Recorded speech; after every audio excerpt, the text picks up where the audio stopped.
Once upon a time, there was a little caterpillar named Bartholomew, but everyone called him Bart. He lived on the lowest branch of an old apple tree, deep in a forgotten orchard. It was a sturdy little tree, with lots of small crabapples streaked yellow and red. The woods were a busy bustle all around Bart, but the tree itself was calm and quiet. His only neighbor was an ant named Antonella, but everyone called her Tony. Bart generally was pretty lackadaisical about most things, which meant he took them slow and carefree. Of course, it's not that he wanted to be slow, it was just his nature as a caterpillar. He liked to wiggle along the lowest branch of the apple tree, eating the green leaves one tiny little nibble at a time. It took him all day to eat just one big leaf, which means the branch was basically a buffet. On the other hand, Tony the ant was very industrious, which means she was dedicated and hard-working. She didn't bother with the leaves, but loved to gather up all the little crabapples that fell just under Bart's low branch. As they started to rot, they got sweet and gross, perfect for ants. Tony would eat her fill, and then she would bring big chunks back to the queen. If she was just industrious, that would have been fine, but Tony was also arrogant, which means she thought she was better than everyone else. She looked down on the grasshoppers for playing all summer. She looked down on the flies for buzzing around stinky things. Most of all, though, she looked down on Bart for his lackadaisical approach to life.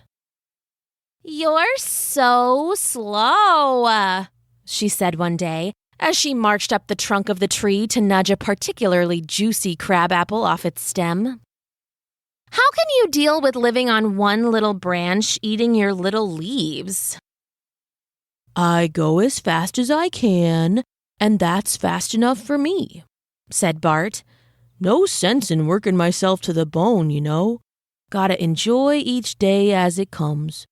Besides, I know I'll explore one day. I can feel it in my antennae." "That sounds like slowpoke excuses," said Tony. "You don't even store any food. What are you going to do come winter?" "Well, maybe I'll just hibernate," said Bart. "I'm a caterpillar, not an ant." "You sound like the grasshopper," said the little ant. She pushed the rotten apple off its stem and sent it tumble-smashing to the ground. Other ants came out and started collecting all the sticky sweet pieces.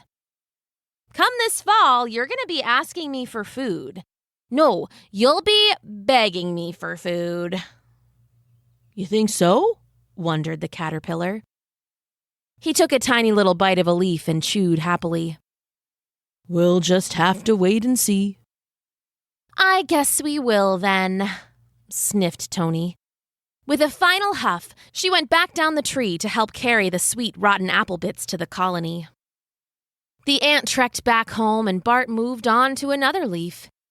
He thought about what Tony said for a bit. Was he taking it too easy? No, he was just going at his own pace. He was destined for something great. He was sure of it. Something deep inside knew that it was true. A couple of weeks passed, and every day Bart took his time and ate his fill of the local leaves. As he crept along, minding his own business, Tony the ant would come and tease him. She started singing a little song she had made up. "Ants like to work and get stuff done. Grasshoppers like to jump in the sun. Flies like to land on trash and crawl. And caterpillars like to do nothing at all." Bart did his best to ignore her, but it wasn't always easy when she belted it at the top of her little lungs. Still, he stayed on his little branch and ate his little leaves. He knew that he had big things in store, but he had to move at his own pace, no matter what the other bugs had to say. Truth be told, his pace was actually getting slower. He got round and heavy with all the leaves he ate, and something deep inside told him it was time to make a chrysalis. He wasn't sure how to do it, but somehow his body knew all the steps. First, he made a little sticky pad to stick to the tree. and then he held on tight with his special little legs that hooked right in. Finally, he shed his outer skin, leaving himself frozen in a hard and shiny shell. For moths, it's called a cocoon, but for butterflies, it's called a chrysalis. Bart's chrysalis was colored a pale green to blend in with the leaves of the tree. This helped him avoid becoming a snack for hunters like the praying mantis. Unfortunately, it didn't hide him from the local ants. When Tony saw Bart in his chrysalis the next day, she nearly laughed herself right off the tree. "Just when I thought you couldn't get any lamer, you go and turn yourself into a rock," laughed the little ant. "You can't even crawl anymore." Tony walked around the chrysalis, poking it gently and watching it sway on the branch. "What? Nothing to say for yourself?" "I'm going at my own speed," came Bart's voice, muffled inside his little shell. "And right now, my speed is rock on a branch.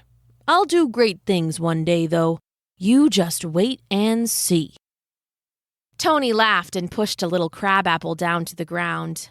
"Oh, I'll wait," she said. "I'll wait and wait and wait, but I don't think there's much to see." She marched back down the tree trunk, singing her mean little song as she went. "Ants like to work and get stuff done. Grasshoppers like to jump in the sun. Flies like to land on trash and crawl. And caterpillars like to do nothing at all." Inside his little chrysalis, Bart just ignored all the teasing. The ants could do things their way, but he had his own path to follow. True, turning into a lump stuck to a leaf wasn't exactly a glamorous path to walk, but it was his path to walk, and he'd enjoy what he had. Even if he was feeling a little strange and very, very itchy somewhere in the region of his back? He seemed to be growing in strange ways, so it was hard to pinpoint exactly where was feeling what. Still, he went along, trusting his path, and then— what was that? What were those? Something strange was happening, but it felt right, too.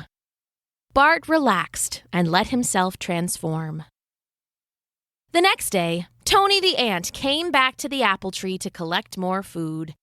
She wrangled a few fallen crab apples, but she quickly got bored. Instead, she sauntered up to the chrysalis, a sneer on her little lips. She was fully intending to tease the little caterpillar again, but when she got close, something was wrong. "Hello?" Tony called. "Hey, Twerp, are you here?" Stepping around to one side, she saw the chrysalis had been ripped open. There was a huge hole in one side, and it was empty. Tony felt her tiny heart sink. Had something happened to Bart?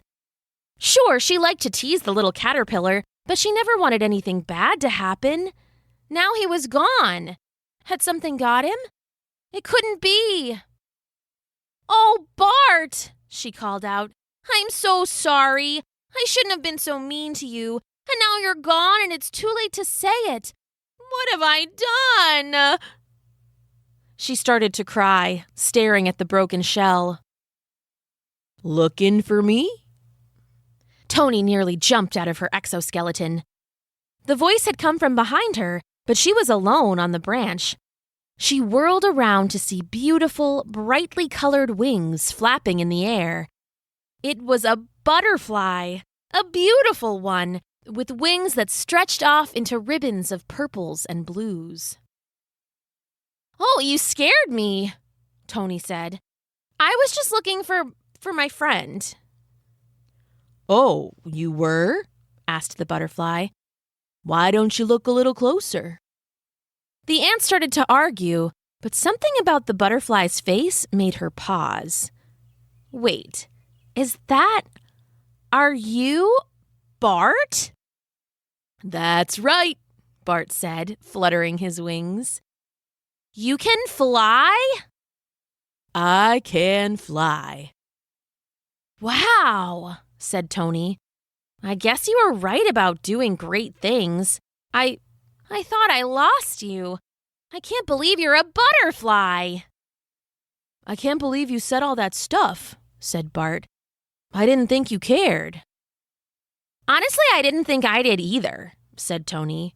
But I really am sorry. When I saw that empty chrysalis, I knew I had been terrible. You deserved better. That's okay, said Bart. I accept your apology. They stared at each other for a minute, Tony holding onto the branch and Bart bobbing in the breeze. So, asked the ant, where will you go now? Wherever the wind takes me, said Bart.